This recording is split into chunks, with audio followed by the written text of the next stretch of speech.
WBLS family, what's up? It's your favorite afternoon personality, Just Nik, and I am elated to have this icon sitting next to me today, y'all. A Tony Award-winning, Grammy Award-winning. She's not just Effie, baby. She is a power vocal house, and I'm so happy to have her here. Jennifer Holliday, how are you? Thank you. I'm so happy to be here. Listen, I am such a little girl right now because I just love you. I love your voice. I love everything you have stood for. So thank you for everything you've contributed. Well, thank you. It's that's quite a compliment because of the fact that you weren't even born when I did Dreamgirls 45 years ago. So I appreciate that. I love music. So I went to school for music. I've been in church choirs all my life. So I love a good, natural, pure talent. Okay? The mic is on when Jennifer is singing, honey. Thank you. And of course, you know, we here at WBLS absolutely love you. Thank you. And I know you have some stories to share about WBLS and your music. Well, WBLS is an important part of my history in terms of my recording career.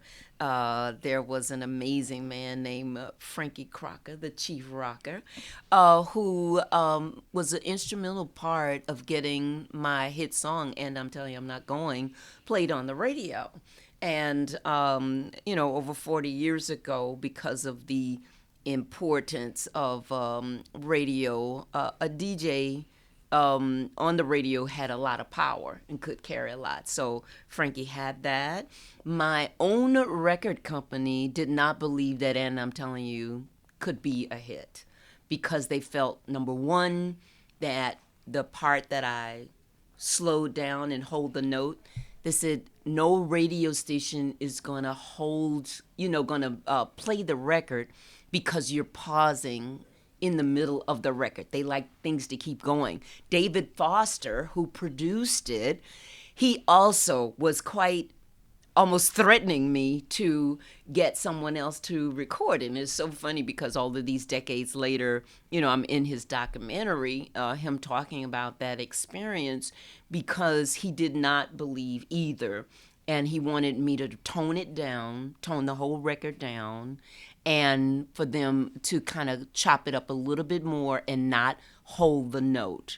And they really fought me. So at this particular point, I'm only 21 years old, so I didn't know anything about the music business. I just knew that in the theater, 8 times a week, this is how I sang the song. And I thought that people should experience the song as I sang it every night. It's not like today where they're taping and filming and streaming and people can pass it around. So Frankie came to see the show and he said, this is, people have to hear this. This is amazing. So he started playing it on his show and other stations followed suit, and kind of forced my record company to get behind it, and so WBLS is very important to me, mainly because of Frankie Crocker and how he believed, and he pulled his his weight because he was the top, one of the top DJs in the nation, and it was kind of those things of where, look, I'm playing this, and I'm playing this. And there's nothing you can do about it. Nothing you can do about it. And look how much you proved them wrong, because that is now the standard. It's what people talk about when they talk about any Broadway show. You have to reference your rendition of And I Am Telling You, period. Thank you. So thank you so much for sharing that. Yes. That's amazing. Yeah, a lot of people don't know. Well, the record business, show business itself is just a hard business. So I think a lot of people don't even know, just the fights that artists have to continually have just to express, their, what they think about, their music or certain things. And I didn't know, like I said, anything about, I went straight from Houston, Texas in the Baptist choir to the Broadway stage. My first show was a show called Your Arms Too Short to Box with God. So I was already on Broadway when they saw me for Dreamgirls. So I really didn't know any other type of music except gospel and R&B. And I had wanted to be like Aretha Franklin to make records, but I had not gotten that far. So when they were saying, you got to do this, and they kept wanting me to take it over and over. So I did that. That's a one take.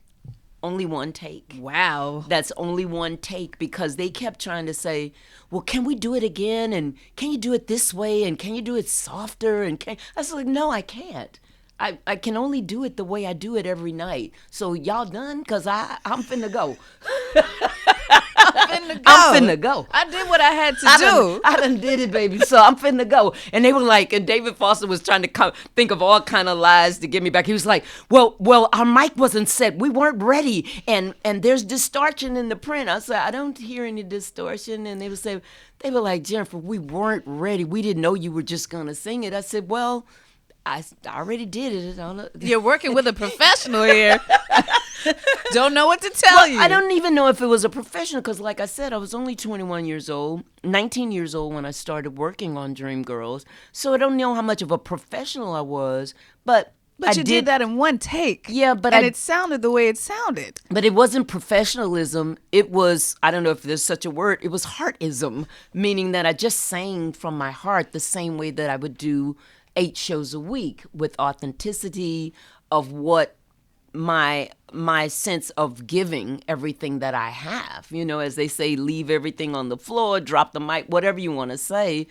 I was already doing that. So that's all I knew. I don't know if it was professional or not, and I was like, okay, y'all ready? And I sang it, and I was like, okay, well, thank you. And they were like, oh, wait a minute. No. We weren't ready. You that's all you're going to do? I said, child, they were like, well, could you sing it softer? Could you not sing the part where you sing it slow? And I said, no, I can't. This is the way I sing it every night, and I think I'm done. I see y'all.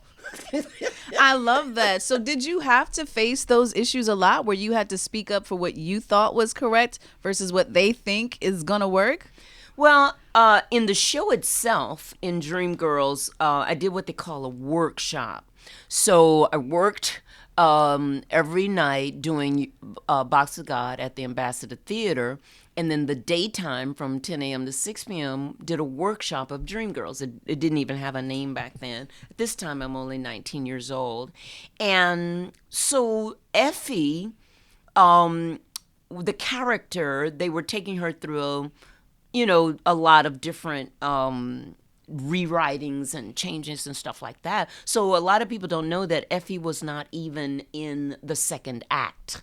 They had her kind of going off almost like the Florence Ballad story. Almost, they had her kind of being falling on hard times, and they would just mention her in the second act, and they wanted her to kind of drugs and that kind of thing.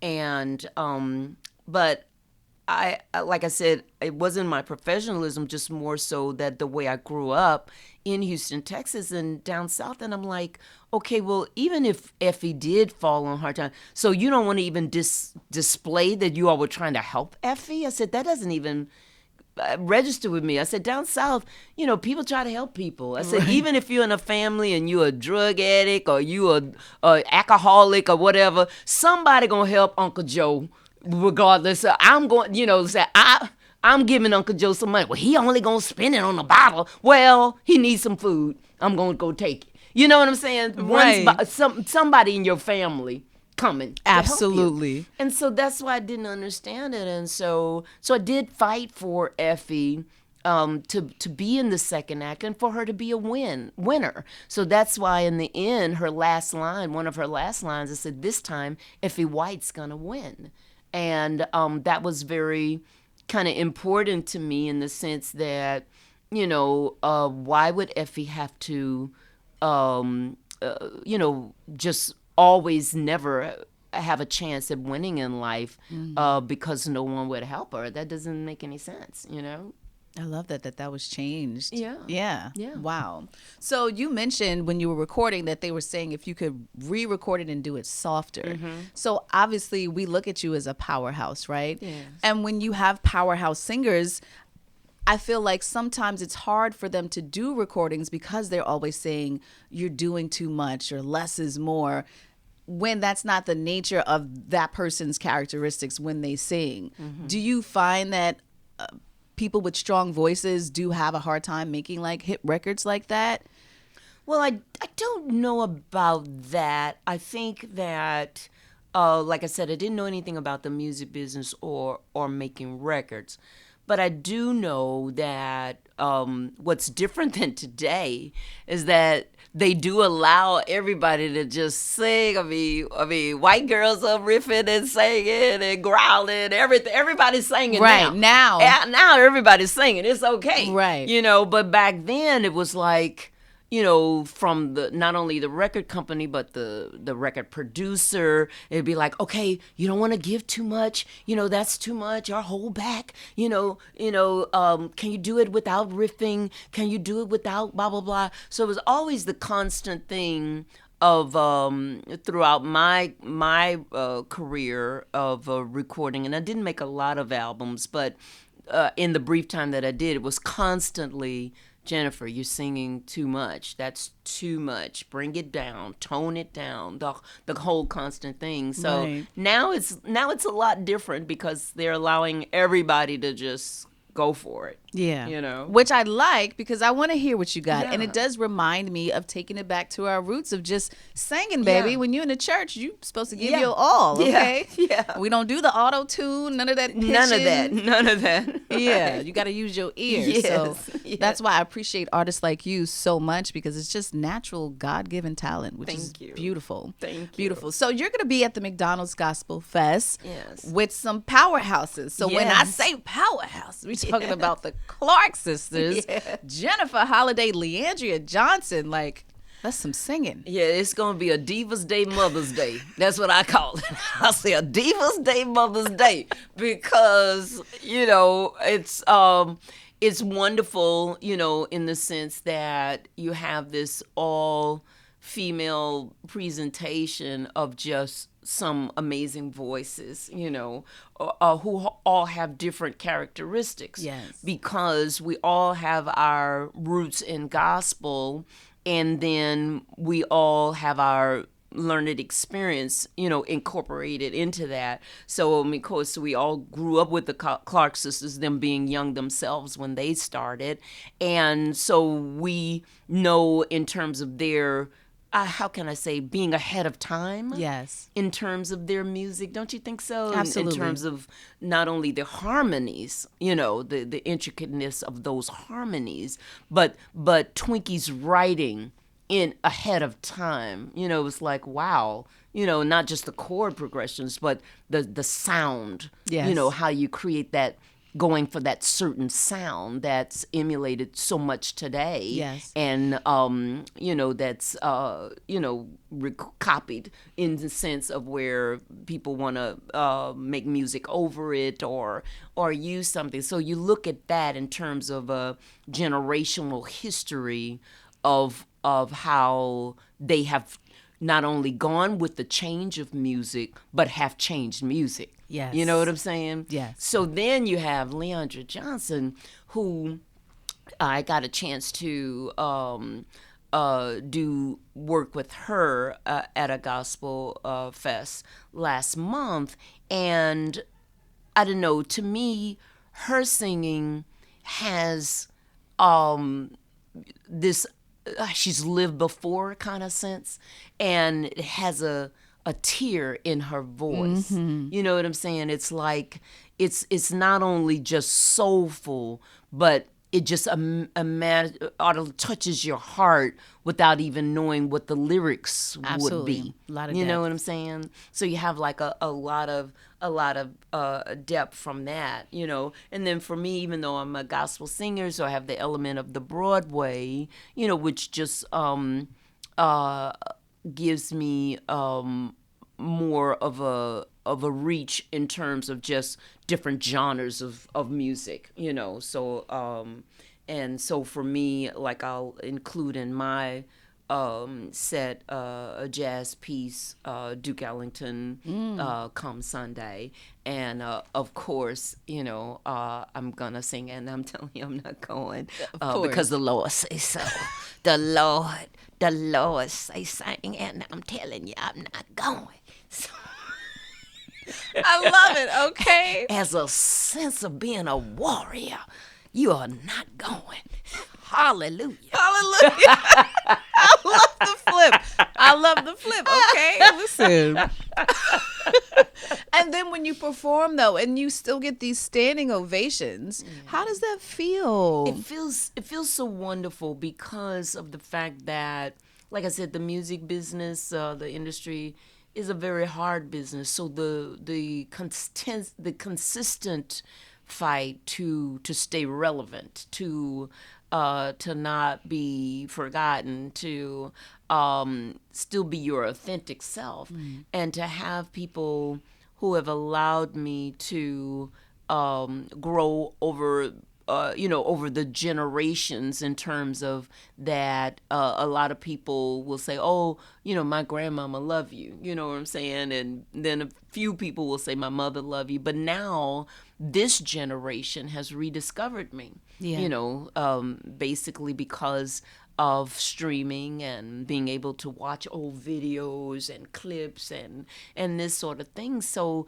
they have given me a third act in my career, and I'm very grateful for that, and the fact that they still want to hear me sing my signature song, and that the fact that they show that kind of love and appreciation for me is just one of the most beautiful things that I think that I've ever experienced. Yes. And then when you have powerhouses like Jennifer Hudson, who design the song in her own way, and then you have the moms who's like, well, who first did that, right? You always got to have that dads conversation too, because I have quite a few dads. And then that makes people go research, and they're like, oh, Jennifer Holliday, and wow, how does that feel to know that you've set the standard, and people who obviously Jennifer Hudson has looked up to you, and now she's stepping in her own spotlight, How does that feel to know that you have made an impact like that? And did you think that song would make the impact that it made? Well, I think that when we were doing Dreamgirls period, we had no idea that it would become the phenomena that it has become, that 45 years later, 4 decades later, that it would be a historic piece of Broadway, in terms of Broadway musicals, and especially African American history contribution to the theater.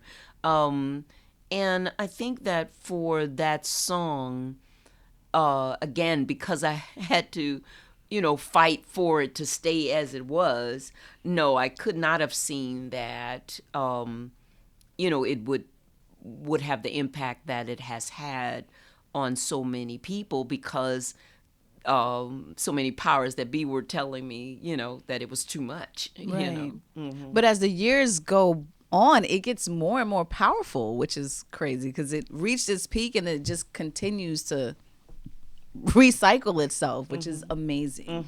I do want to pivot, because I just need to talk about how great you look. Oh, thank you. Like, can we just acknowledge what is going on right here? Thank you. Like, do you have a skin regimen? Is you working out? What we doing? Thank you. Well, I just turned 65 years old. Couldn't tell. Okay, thank and you. Happy belated. Quickly approaching 66. Thank you so much. And I think that for me, I don't. The regimen is to just be consistent. That's what I tell. So a lot of young ladies, always tell me, they say, oh my goodness, what do you use on your skin? And whether you can afford the products that I use or not, even if you just got a particular set of things from your favorite beauty supply store or whatever, you still have to be consistent. Got it. And what I noticed with a lot of the young people is that they like to leave their makeup on even through the night, it seems like. You know what I'm saying? Wake up with the makeup on. I said, no, that's only in videos. That's only in videos. In movies and TV, they wake up looking like they got makeup on, and that sort of thing.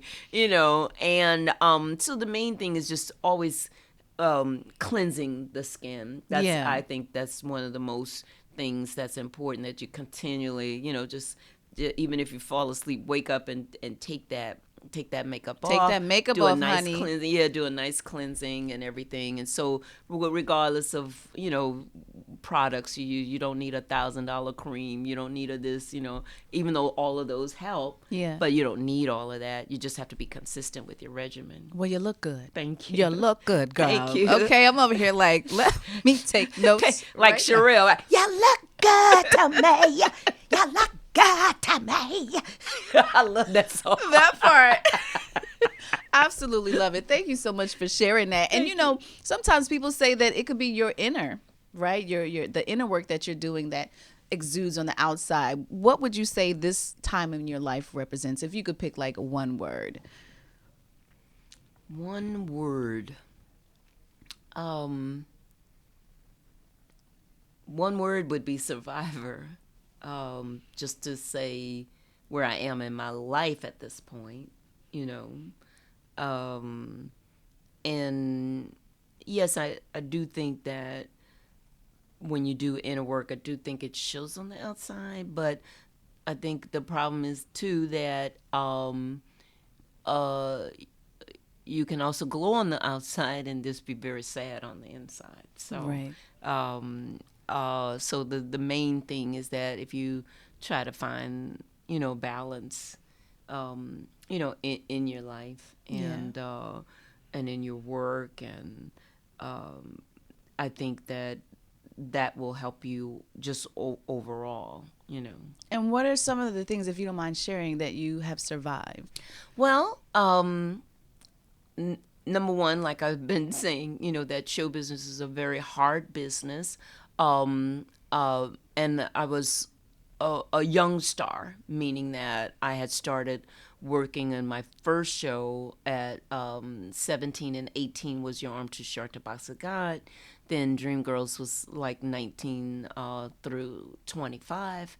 And so having to grow up and become, a young lady with so many things you have to deal with, in the industry, was very difficult for me. So I suffered greatly from depression and became severely overweight. One time I ballooned up to almost 400 pounds, from sadness and from, I guess, working all the time too, because doing 8 shows a week back then, you didn't have where you could text or you could, FaceTime or any of those kind of things. So it made very lonely for me because my voice was always and still is my primary. Yeah. So I never do anything, to harm my instrument. And so I was always nursing my throat with the one day off. We only have the one day off. And so so that discipline was great for the theater, but not great for having a personal life. So I really never really had that. And so I think that was one of the things for such a long time, having to battle depression. And by the time that I was 27 years old, my career was over. And because the music business had changed, so R&B had already given way to hip hop and hip hop to rap, and those became our primary sources of music, rap and hip hop. So a lot of veterans like myself, R&B, singers, we didn't have a space, and then came along in the early 90s, going into that, were some of the younger singers with also great voices. You have Whitney Houston, Mariah Carey, all of those began to kind of take place. So it just kind of got lost in the sense of my career, just really took a tumble, and I had to file for bankruptcy and just lost a lot of things. And it just was very hard there for a while. And then I got into acting back into acting with television, and then that started to turn my career around in the late '90s. Show called Ally McBeal. I was on that for 5.5 seasons, so that helped to get me, back on my feet and get started again. And but my recording career never really got back to where it was when I filed for bankruptcy, because music had changed. So I had to go through that, and then I had become ill. I had was stricken with multiple sclerosis, so I couldn't walk, and I was blinded, and just a lot of things like that. So I've been through a lot. So survivor is the main word that I can put on my T-shirt. Absolutely. Absolutely. And here you are today. God has reinvented you over and over. Yes. Which I think is his promise to all of us, is that when you walk in your purpose and use your gift, he will make room for it. Yes. Which I believe he continues to do for you. Yes. So what's one thing that Jennifer has forgiven herself for that has changed your life?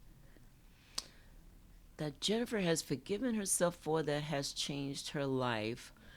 I don't think, I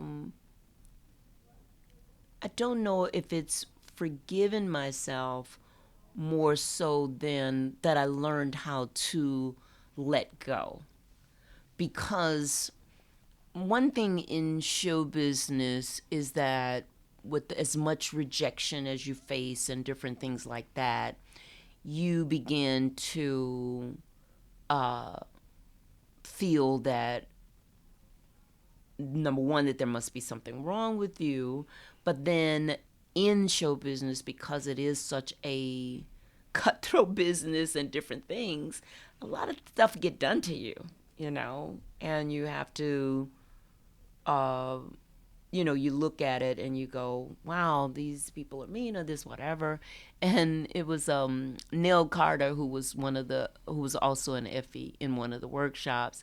And so she told me one day, and she said, Jennifer, you take everything too personal. She said, show business is a show business. And she would curse a lot, and I'm not going to tell you everything she would tell me. But she was just like, you take it too personal, and it's a business, and it's show business, and these MFs are, cutthroat and whatever like that. And you gotta, you just gotta tough your skin up and whatever. And you gotta, not take everything so personal. But I held on for decades to almost every hurt, every rejection, everything that everybody had done to me, every betrayal, every, broken promise, everything, whatever like that, And I think that was one of the things, as I got older, that freed me up more in life, was that learning to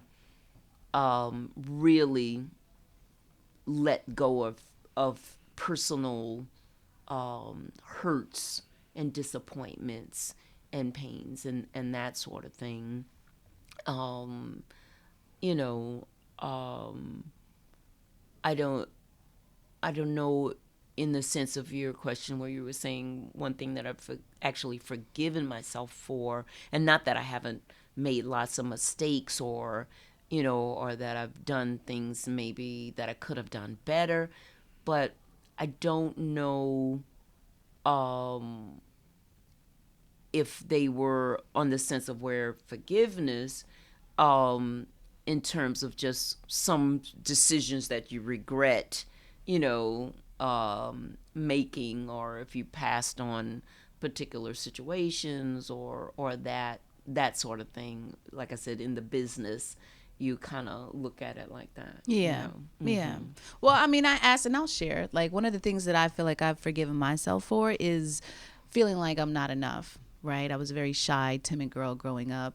I was adopted at a very early age. And so when you are kind of put in that situation, you feel like you're not enough, like you're not wanted and things like that. But as I've matured and grown and evolved, I had to give myself permission to say, you know what, you are enough, and God says you're enough, and and forgive yourself for that. I forgive myself for allowing situations in the past that represented me not being enough and allowing it in and not knowing that I was inviting it into my life in those decisions. So I see what you're saying. yeah, but just, but I appreciate you so much for sharing and opening up with me. And I'm just so elated again to be sitting in your presence, because I have just listened to your music and been in awe.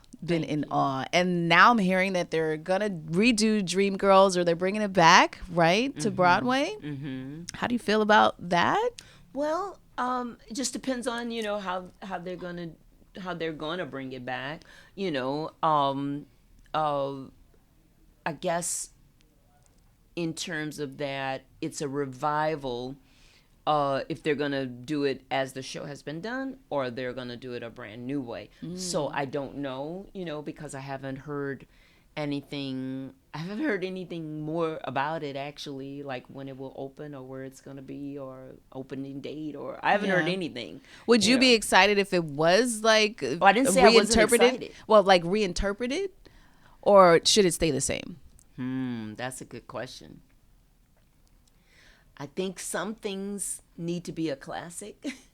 And I think that because we don't have a lot of black musical, we have, some black plays like Raisin in the Sun and quite a few others, August Wilson plays and stuff, that are classics. So you wouldn't dare think of, taking too much liberty of changing those things.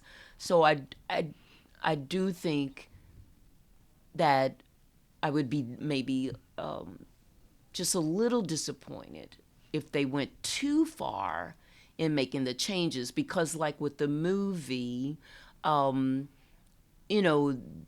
which movies you have the liberty of doing things, and they had, Eddie Murphy on drugs and stuff like that, and we were adamant as a cast that we did not want drugs brought into the play at all. Not a mention of it. No one would be using it. No one would be dying from it or anything like that. Right. Because even though that is a Hollywood type of,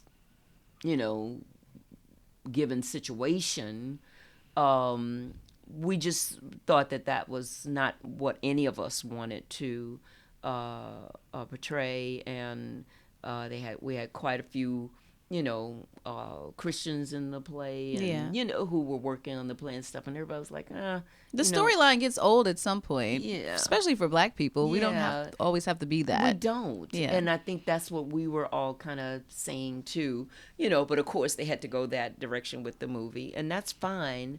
So I guess I'm very happy that again, that they want to do a revival. I'm hoping that they are going to leave it as a classic, because so many people did not ever see the play. They only have the movie as a reference. And so we have what are called, Dreamgirls was kind of like an opera, and a lot of people wouldn't know that by the film or by the soundtrack of the show, because of the fact what we call a lot of the recitatives, a lot of the sung dialogue, all of that was cut. Transitions through from one scene to the other, all of that was cut. So if you see the play and you come and see it and you go, oh wow, how things transition, and a lot of the dialogue is sung, so it's kind of like an opera too, right? Absolutely. Well, listen, I hope that somewhere in it you are reprised in your role, or they bring you in and you have some input and say so. I feel like that would be amazing, and kind of like should already know to do that.